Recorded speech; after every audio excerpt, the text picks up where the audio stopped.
গত ডিসেম্বরে জুলাই ঘোষণাপত্র প্রকাশের উদ্যোগ নিয়েছিল জাতীয় নাগরিক পার্টি। তবে সরকারের ঘোষণায় সেখান থেকে সরে আসতে হয় তাদের। এরপর ৮ মাস পেরিয়ে গেলেও আলোর মুখ দেখেনি জুলাই ঘোষণাপত্র। অবশেষে ৫ই আগস্ট জুলাই ঘোষণাপত্র জনগণের সামনে উপস্থাপন করতে যাচ্ছে সরকার। একে সাধুবাদ জানালেও ঘোষণাটির আইনি ভিত্তি না থাকলে আবারও রাজপথে নামার হুঁশিয়ারি দিয়েছে এনসিপি। ওয়ালিউল সাকিবের প্রতিবেদন।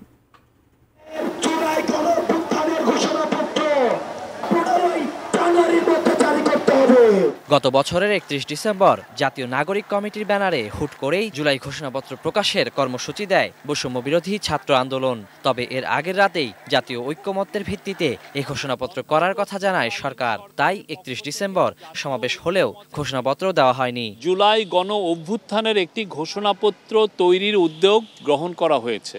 এরপর ৮ মাস পেরিয়ে গেছে। সবশেষ জাতীয় ঐক্যমত্য কমিশনের ২ দফা সংলাপ শেষে ৫ আগস্ট ঘোষণাপত্র প্রকাশের দিন নির্ধারণ করা হয়। আমরা বলেছিলাম আমরা প্রোক্লেমেশন দিব।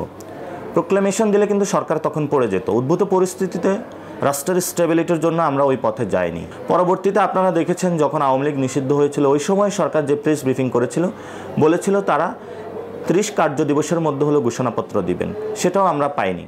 জাতীয় নাগরিক পার্টি এনসিপির মুখ্য সমন্বয়ক নাসিরউদ্দিন পাটোয়ারি বলেন, দেরি হলেও সরকারের ঘোষণাপত্রকে সাধুবাদ জানাচ্ছেন তারা। সরকারের এই ঘোষণাপত্রকে আমরা সাধুবাদ জানাই, সব দলমত নির্বিশেষে সবাইকে নিয়ে দিচ্ছেন। তবে জুলাই ঘোষণাপত্রের আইনি ভিত্তি না থাকলে আবারও রাজপথে নামার হুঁশিয়ারি দিয়েছে এনসিপি। এটার আইনি ভিত্তি প্রয়োজন। আইনি ভিত্তি মানে স্টেটের কাছে এটা চলে যাবে, তখন স্টেটের যে মেকানিজম পাওয়ার টুলস আছে, সে তখন এটা প্রায়োগিক জায়গায় নেওয়ার জন্য জনগণের কাছে তার রেসপন্সিবিলিটিস থাকে। কিন্তু এই ঘোষণাপত্রে যদি আইনি কোনো ভিত্তি না থাকে, তাহলে এই আইনি ভিত্তির জন্য পরবর্তীতে আমরা আবার রাজপথে নামতে বাধ্য হব। কেবল ঘোষণাপত্র নয়, এটি বাস্তবায়নের স্পষ্ট রূপরেখাও চায় এনসিপি। সংসদ হওয়ার আগে এই সংবিধানে এটা অন্তর্ভুক্ত করতে হবে। Waliul Sakib, ATN News, Dhaka.